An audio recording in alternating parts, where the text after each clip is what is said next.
مرحبا غانا از مریم Ez Mirza.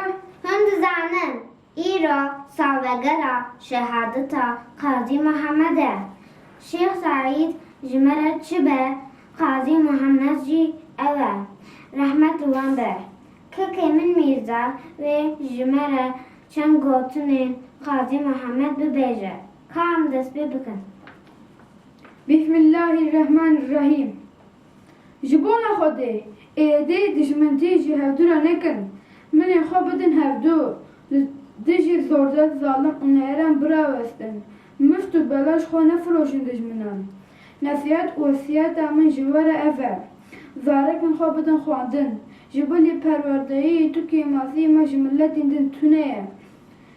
Ji bona ku hûn ji karwana milletan di paş te nemînin bixwînin. Xwandin silaha herî tesîrdar e li dijî dijminan.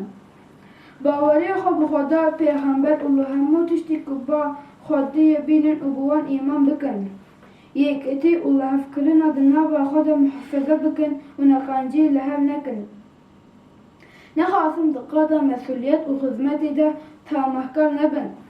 Ji bona ku dijmin we nexapîne, asta xwe perwerdehiyê bilind bikin.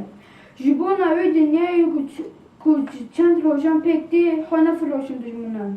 Lera dijmin dijmin e, bawerî li dijminan nabe.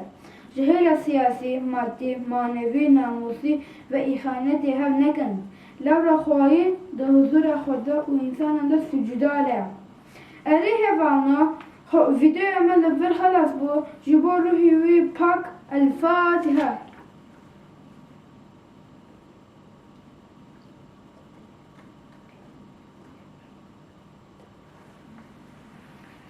Hatta gidin ama